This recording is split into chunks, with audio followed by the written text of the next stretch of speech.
us what you have made. Yeah. So we've made a fishing rod.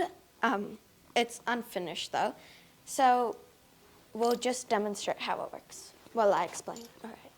So basically, when you spin, can you turn it around, please? So when you spin this, this will go up and down because this rotates this, which spins this. So it'll go up and down.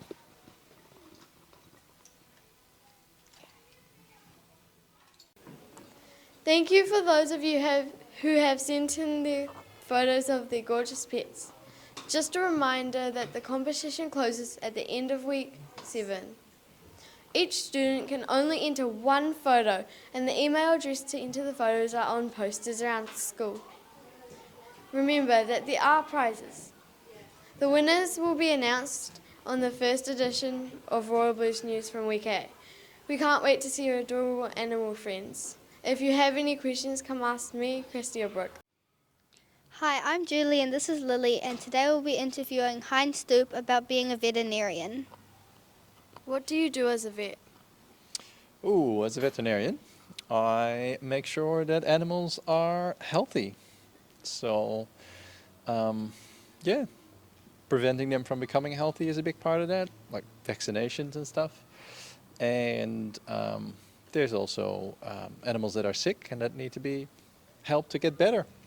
And then there's the good part of surgery, where we do procedures on animals to, for example, prevent that they can have more babies, or if they have broken legs, we can fix broken legs. So it's quite a varied profession, actually.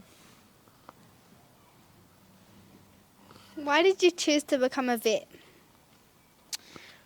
I chose to become a veterinarian because from a very young age, it was clear that I really liked to work with animals, and I like the technical aspects of it, and I like helping people with their animals. So there's quite a lot in it. It's quite a varied job, so it's good. I like it. Do you have any pets? I do. I've got a dog and 3 chickens and a bunch of fish. Yeah. Have you ever fostered any animals? I have. There have been quite a few little birds and ducklings, and occasionally I'll bring a dog home from work that has to be supervised overnight. That's about it. What are the best and worst parts of being a vet? Ooh. The best part is that it's so varied. There's no day is the same. So I wouldn't like to have a job that was more or less the same from morning till late afternoon. And the worst part is occasionally people don't listen to what you do, to what you want them to do. So they don't really look after their animals, and that's why animals become sick. So it's actually not the animals. It's more of an owner problem. Yeah, that can be a bit difficult. Yeah. What was the funniest thing that ever happened at your time working as a vet? There's a lot of funny things, but one comes to mind where a Labrador was brought in because he had eaten the contents of an ashtray, which is obviously not very healthy. And then we made the dog vomit, and guess what it vomited up? Apart from some cigarette butts, it vomited up 2 working gloves.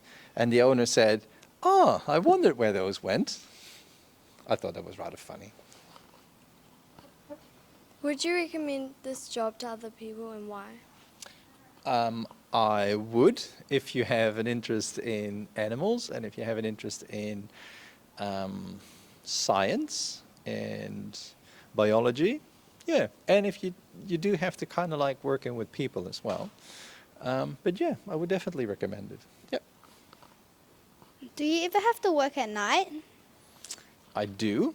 Every fortnight I work at night on a Monday, and every 8 weeks I work at night during the whole weekend. So Friday night, Saturday night, and Sunday night. and those are not the best times. But on the other hand, at night is when a lot of fun stuff happens as well. So, yeah, pluses and minuses.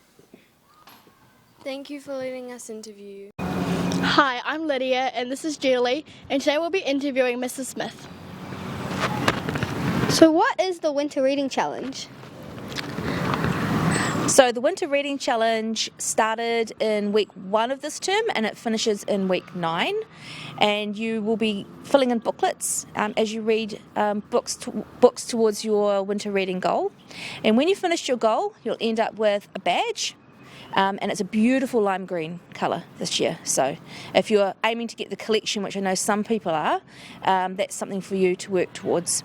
And we've also got a few competitions connected to the winter reading badge, or winter reading competition rather. We have Caught in the Act and Caught as a Character, and if you have a look in the foyer of the school, you'll see some photographs that Mrs. Rattray has put up as part of the display. So all you have to do is send in a photograph of you dressed as a character, or of you reading with maybe a pet or a grandparent or a stuffed toy, and you can go in the draw to win a $10 voucher from Page's Bookshop. So those are those competitions. And we've also got, it's not a competition, but we've also have a request for something called the book swap. There's 2 boxes in the foyer where you can bring in any books that you no longer want that you'd like to donate to the school. And in week 6, or Friday of week 6, we'll be putting them in the display at the collegiate library. So in week 7, you can go with your classes and you can swap a book, which means that you can basically take a book home with you, and any others will be donated to the school library, or we might donate them to the Salvation Army or the Koha Shed with any ones that are left over. So there's lots of cool things happening connected to the Winter Reading Challenge. What is happening on Tuesday, week 7? So Tuesday of week 7, so week 7 is our literacy week. So on Tuesday of week 7 in the morning, we have the St. George's School speech competition. So students will know from their English teachers if they've been selected to represent their class in the speech competition, and there are 3 cups up for grabs. So there's a junior cup, then the intermediate cup, and a senior cup. So that's going to be happening at the Gilligan, and the judges are myself and Mrs. Douglas. And then in the afternoon we have the St. George's Spelling Bee, and we haven't had a spelling bee at St. George's for a long time, so it's something that we're reinstating. And this week you would have received a sheet that looks like this, dependent on your year level. And it's gone home for you to learn some spelling words, and then students will be selected to represent their house. So there'll be 5 students per house who'll be part of the spelling bee. And Mrs. Douglas is the spelling bee queen, and I know that she's got a phenomenal costume that she has acquired and created for the spelling bee. So it's going to be very exciting, and that's also in the Gilligan on the Tuesday. What is a literacy week? So Literacy Week is a whole week of just really getting into reading and excitement and speaking and presenting. And so it's going to end with Literacy Day, which is on Friday, September the 6th. And the theme this year is Lights, Camera, Action. And what that means is basically you can come dressed as whatever you want in relation to some literacy character. So I know from the past some people have come as Dr. Seuss characters or Star Wars characters, or something from Beatrix Potter or Alice in Wonderland. You might decide to come together as crayons. I'm not too sure, but you can come as anything you like as long as it's related to a literacy character. And when I say literacy, it doesn't have to be a book. It can be film as well, because that's all part of literacy. On the day, we're going to be having a parade in the PEA. We'll be having a literacy quiz, a house quiz. On that day also, you will find out who won the speech competition. We're also having workshops, and staff and Year 8 students will be running different workshops, and you'll be put into workshops. So it should be a really fun day. It's all day. Once again, it's Friday, the 6th of September, which is week 7. So that's a lot of information I have shared. If you have any questions, please ask myself or any of the English teachers or some of the Year 8s like Margot, these two, Irene, who is behind the camera, and a few others who are involved in the setup. Thank you for letting us interview you. Welcome to Royal Blues News. Today we'll be interviewing Indy. Ruby. about going to Fiji. How many times have you gone to Fiji? 3 or 4 times. 3 or 4. What did you enjoy the most? Probably this bounce house thing that is on top of the water. Probably going parasailing with Ruby and Dad. What resort did you stay at? Sofitel. Shangri-La. How was the tropical fruit? It was good.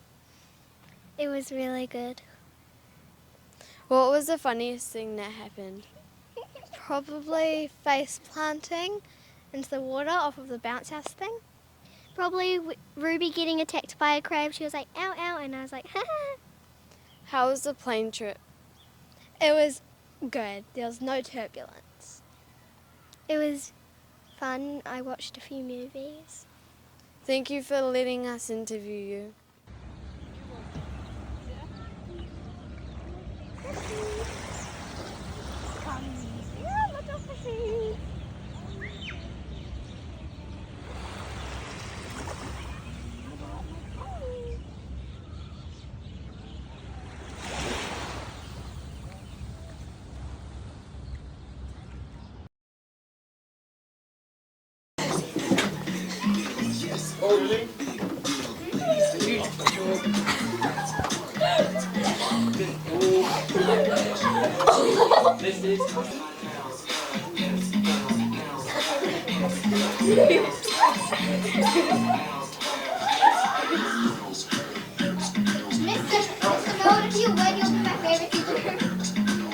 Oh, it's quite close.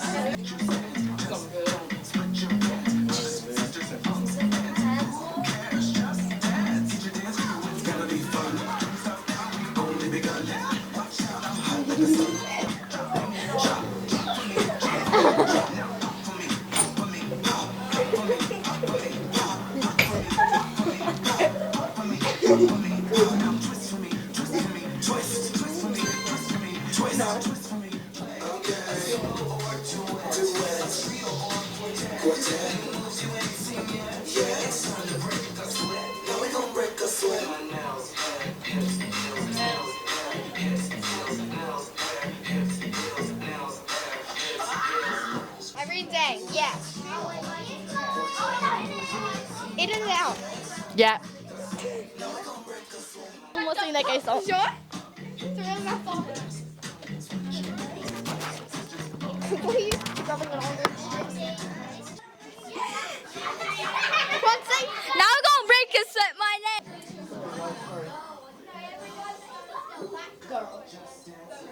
What?